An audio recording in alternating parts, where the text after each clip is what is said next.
What's the biggest mistake you ever made when you first started podcasting? This is what we're going to talk about today. I actually came across this question in a Facebook community and I thought, oh my goodness, such a great question to ask, and a ton of people answered. So I'm going to share all that with you today. So let's get right to it.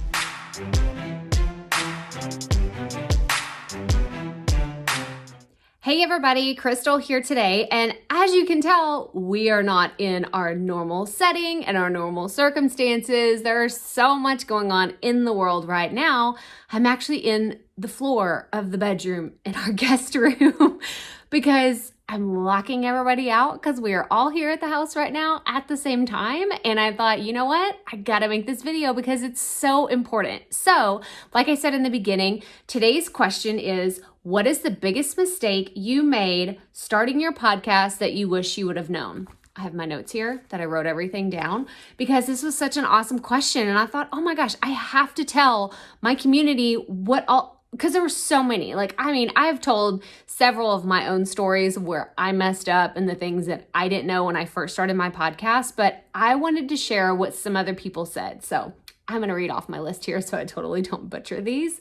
But the first one was being oblivious to how long it takes to get connected to all of the platforms.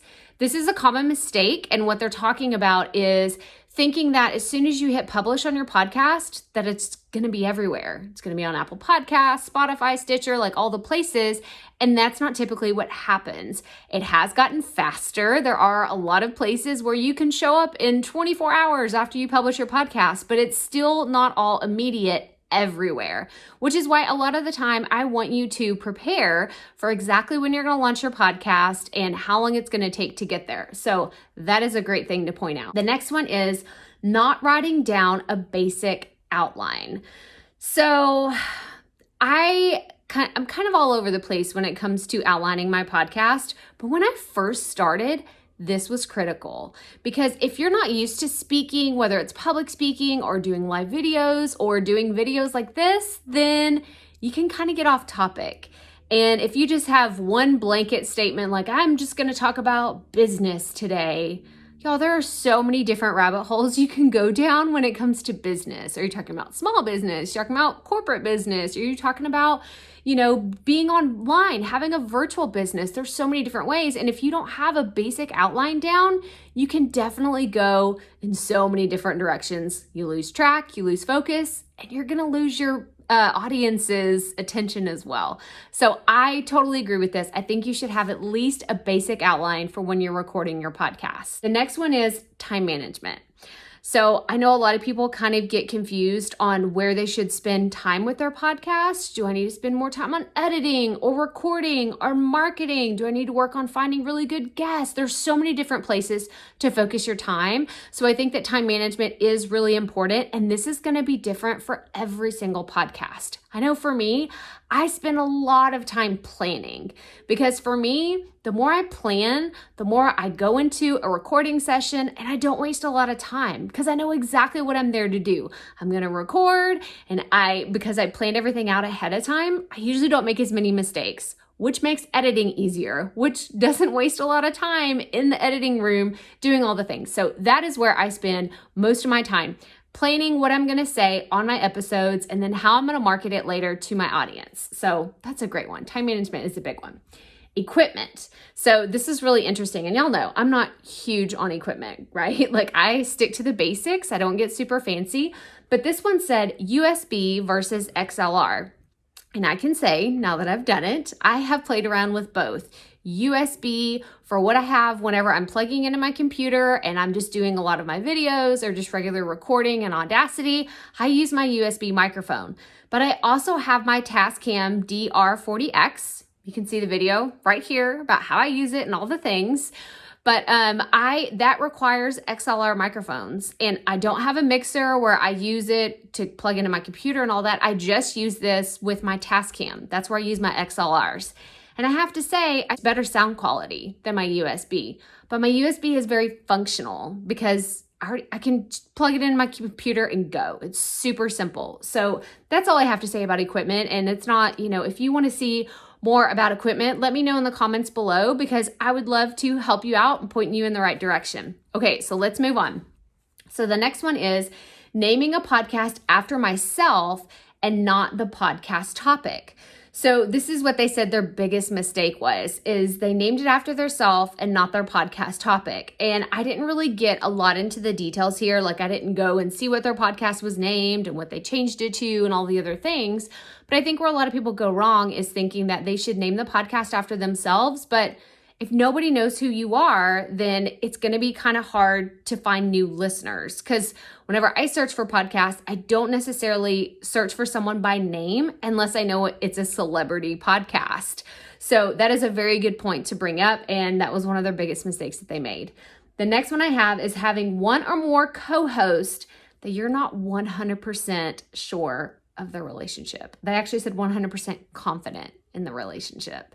Have y'all ever been through that? Like where you're super motivated. And I've seen this in several posts where people are like, oh my gosh, I'm so motivated. I'm so excited about my podcast, but my partner isn't as invested. My co-hosts don't care as much as I do.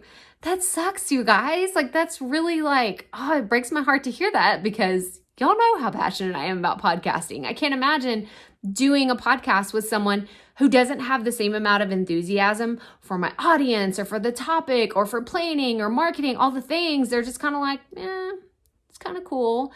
That would be really hard. So if you're thinking about having a co-host, make sure that y'all are both invested. Y'all both have, the energy and the time and the headspace and all the things to really make your podcast work. So the next one is, they said backstock.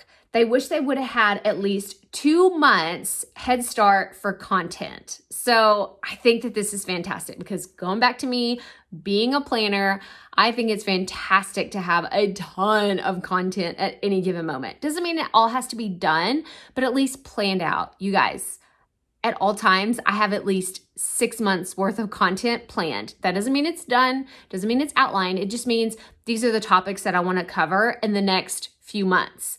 At all times. Because whenever I sit down to actually do a planning session, I've already thought about it. It's something that I think about every once in a while. I'm walking the dog, I'm folding laundry, I'm doing, my daily stuff. And I'll think, oh yeah, this is how I can apply this topic to this podcast episode. And it just kind of, everything's kind of marinating. And then when I sit down to do one of my batch planning sessions, I'm good to go. I can just run with it. So I love this one. The next one is they wish they would have had the right mic and the right audio interface. So going back to equipment, you don't have to get fancy. You can record a podcast on your phone. I actually did another video right here where you can record on your phone. It's super simple, step-by-step process. So don't get fancy. Just use what you have right where you are. Okay, the next one is they wish they would have had a good mic and a good mic stand. So a good mic is subjective, obviously. It could be, some people would consider a $1,000 microphone a good mic. Some people may consider a $20 microphone a good mic. So I think that as long as you have something that works and produces good audio, you're golden. And when it comes to a mic stand, I did a video here. Again, I have all the videos today, but I did one about installing a boom arm. And you guys, I was kind of against it for a long time and I don't really understand why. I think I was just being cheap and I didn't want to buy one. It makes all the difference. It's so much better. The microphone can be a lot closer to my face without it kind of obstructing my view and being really low. My whole setup in my office works way better with a boom arm. So I think that that is fantastic. If you're thinking about it, I highly suggest you get something, at least a cheap mic stand or a boom arm are great options. So I have a few more to go here. So bad sound quality and noises in the background. This is one of my mistakes as well. My office echoes really, really bad. Really, really bad. And I've tried all kinds of solutions to get it to not be that bad. And some of them have worked. And sometimes it just I'm just like, whatever, it's fine. I just don't, it's good enough for my audience. No one sends me hate notes and says, it's so bad, I cannot listen to it.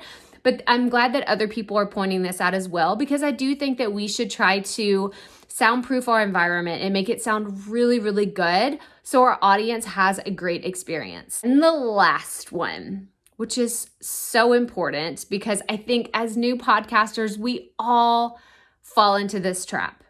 They said, I thought I would immediately get a ton of listeners. And I gotta put my notebook down. I'm gonna say this from the bottom of my heart. Unless you have an existing audience, it's going to be a grind to really get listeners. It's not to say it's not doable, but I don't want you to have the expectation that someone's going to put in the exact name of your podcast or Google one term, and then all of a sudden, overnight, you have millions of downloads. That's usually not how it works. So I don't want you to go into this podcasting journey with the expectation that that's how it happens for everybody, because it's not how it's happened for me. And I know a lot of podcasters, and that's not how it's happened for them either. So I want you to go in this with the expectation of, I gotta work.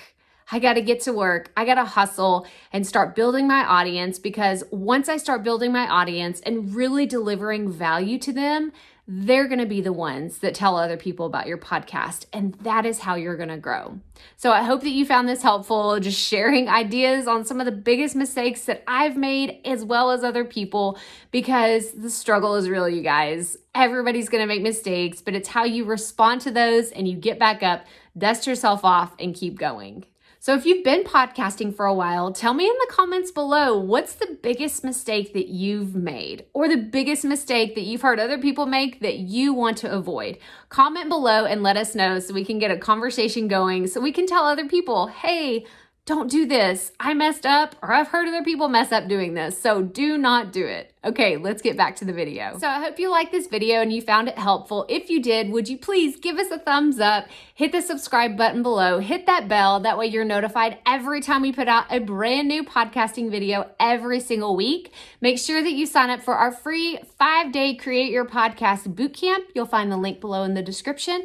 And check out these other podcasting videos, because we put them out all the time and they're really awesome. And I hope that you are staying safe, happy, and healthy. I'll talk to you soon. Remember, keep it up.